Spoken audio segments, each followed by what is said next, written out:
Thank you so much for that introduction. That was awesome. And I'm really excited to be here. My voice shakes a little bit at the beginning. I hope you'll bear with me. I will get through it. I want to talk about building a city and how I believe that every resident, every business owner, every kid should really take part in that and has a role to play in that. But I'm going to start with a story that I hope illustrates a little bit of where I'm going with this. 2 or 3 weeks ago, I was sitting on the Urban Design Committee, which is a body of volunteers that provides recommendations to the Planning Commission about city or projects built on City of Richmond owned land. And we had a pretty high profile project come before us. Many of you have probably read about it. It was the Tredegar Green Amphitheater project. It was a really interesting application. They did an awesome job. The project applicant was represented by Jack Berry, who many of you may know, and they did a great job. They preserved the historic James River Canal that bisects this site, and they also did a nice job of creating an amphitheater that's going to serve as a main stage for the Richmond Folk Festival, and hopefully, you know, as a venue for future events downtown. But that day I voted against the project, and I want to talk a little bit about why. And I think that this slideshow is going to represent where I'm coming from. But basically, I think it's time for this conversation about how we build the city to kind of come out from behind closed doors and be something that neighborhoods really take part in. I think the city is going to benefit from it in the long run. I think our education as residents in terms of building our city is really improved in the last 10 years especially. And so these are some points that I threw together that I hope you might take something from. So every citizen has the right to a vision of his or her own. And I think that's true in any city. But in Richmond, we have some people who've been left out of this process. And I'm interested in what they have to say. And I'm interested in trying to deliver that message in a very concrete way. And that's what I do at Storefront. This is an example of a woman who just has a very, very particular vision. All she wants is a porch. So, because she's diabetic, she wants to be able to sit out there with a wheelchair. And she worked with a volunteer at Storefront to try to get that porch designed. And later, Storefront hooked her up with a contractor so that the porch got built. But we're talking about micro. So I'm going to take you a little bit micro to macro, hopefully. And this is Broad Street. There's a young landscape architect who is with VCU. She's an aspiring landscape architect. And she just had a vision of blueberries, you know, of edible plants in our downtown tree wells. I thought that was great. So this is another example of the micro.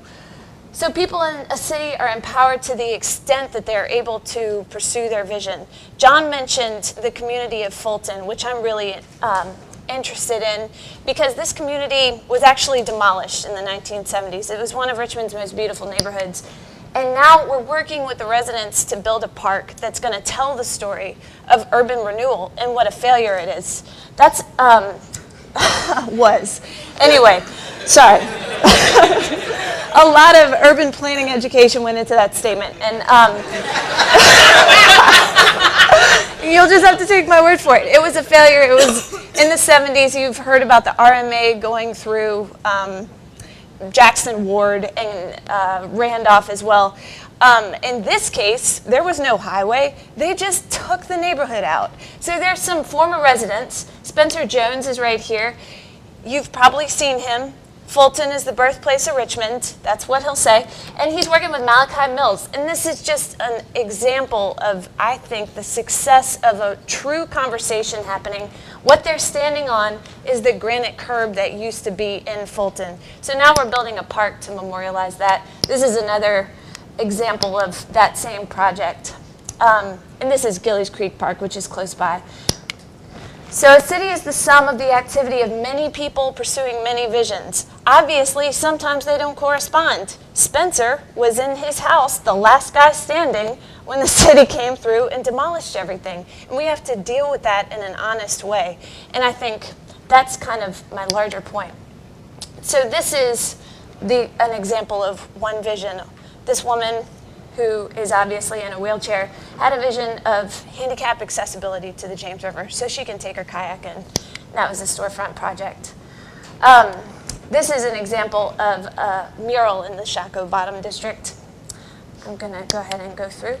Those visions don't always agree and sometimes can only be approximated. So that's just the reality. Sometimes people are going to have different ideas about what the built environment looks like. This is an example from the Fulton Memorial Park planning process. Some architects who volunteered in this process came up with some very different schemes, and honestly, the neighborhood is like, what is going on with that? So we didn't actually use either of these, but they were approximations of a vision, and I think that's what we all need to be working on. So these are some examples of when we work on those things at Storefront. Realizing a vision takes creativity, compromise, communication, and humor. If you stop laughing, there's probably a problem, and you need to sort of shake it off and leave your anger at the door. So these are some examples of the workshops and the work that we've done to bring people together.